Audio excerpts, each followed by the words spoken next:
What's good, CBT fam? Before y'all get into the video, make sure y'all hit that subscribe button and that post notification bell to get notified every time I upload content. Peace.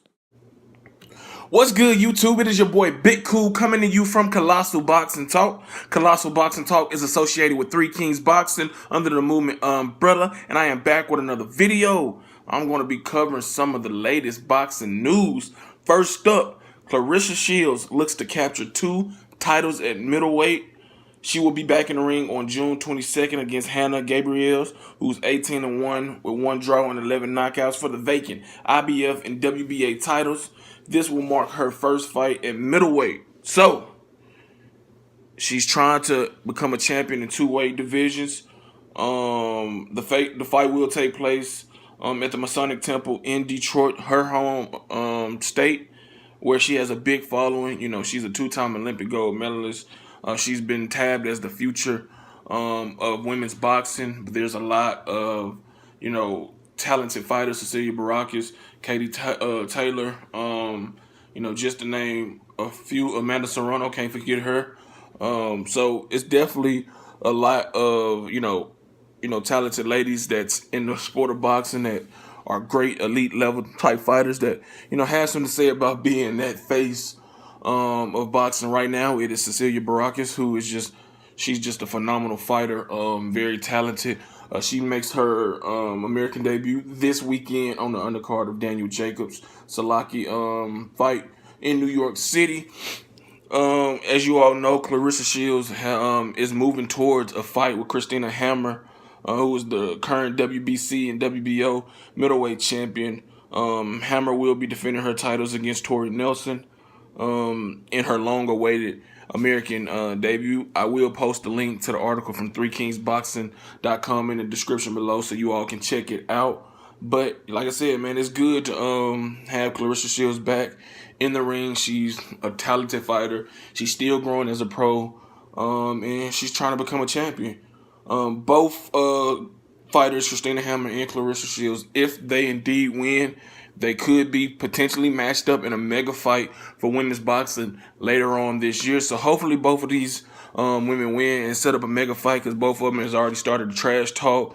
They had a mini face-off, at Clarissa Shields' last fight, where Hammer was in attendance to scout her potential future opponent. So we'll see how that plays out. I expect both ladies to be, victorious in their upcoming fight. And then, set the way for a big showdown in women's boxing. Next up, a final eliminator has been ordered for the IBF super middleweight title between Rocky Fielding, who's 26-1 with 14 knockouts, and the undefeated Caleb Plant, who is 17-0 with 10 knockouts. Caleb Plant from Nashville, up the street from me, is a very good fighter, former mixed martial artist, I believe, or kickboxer, one of the two. But he's coming off of his most significant win of his young career against Porky Mundina, and he now has a chance to fight for the IBF super middleweight title if he can get by Rocky Fielding, who only has 1 loss. Plant, if you remember, he got into it with former champion Caleb Truex and current 2-time IBF super middleweight champion James DeGale prior to their fight a few weeks ago, where, Caleb Plant was like, I'll beat the hell out you, I'm paraphrasing, but he's like, I'll beat the fuck out you, I'll beat both of y'all. I'll pay Jose Ukatage my whole purse to fight the winner. Jose Ukatage defeated Andre Dirrell, on the undercard of Deontay Wilder versus Luis Ortiz to become the interim, IBF super middleweight champion. So he still has a say. I think he's next up, and then the winner of this fight will get the winner of James DeGale versus Jose Ukatage. But you know how boxing politics are. It remains to be seen how these fights will shake up. But that is the likely opponent for James DeGale, is the dangerous, skillful, power punching Jose Ukatage. But Rocky Fielding is going to have a lot to say. He only has 1 fight. He's coming off of a victory against, last month against Karol Horzek. I don't know how to pronounce that name, as y'all can tell, but he won a decision victory. and now he has himself in a position to potentially fight for a title sometime down the line against whoever the IBF super middleweight champion may be. I think this will be a good fight. I favor Caleb Plant. He's a guy who can punch, he can box, he's a guy who can move in the ring. He's supremely confident, and what I'm saying, he's getting better and better with each fight. So I think that this is a good fight.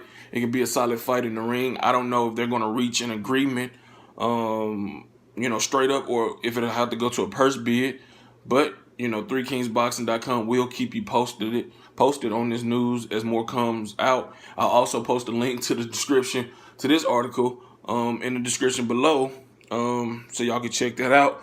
Last but not least, Josh Taylor, one of my favorite up-and-coming young fighters, junior welterweight prospect, who is 12-0 with 11 knockouts. He's taking a huge step up when he faces former WBC junior welterweight champion Vitor Postol, who is supposed to fight Regis Prograis, who is the WBC interim junior welterweight champion, but he had to pull out due to an injury. But now he's ready to return against the ultra-talented but not as much experience Josh Taylor, June 23rd.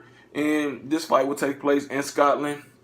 And this is a very, very, very good fight. This is a WBC final title eliminator. So we're getting a lot of these eliminators thrown our way. I expect that Postol, who is like 5'10", 5'11", to present a lot of challenges for Taylor. But I think Taylor, who's able to fight out of the southpaw or orthodox stance, can punch with both hands, a good body puncher, good combination puncher. I think his youth athleticism, his versatility is going to pose a lot of danger for Postol, who is coming off of a victory. I forget who it was. After his first fight, it was against James Shibadik. I don't know, man. Whoever he fought, he won. I think he got knocked out in that fight, but he won a unanimous decision.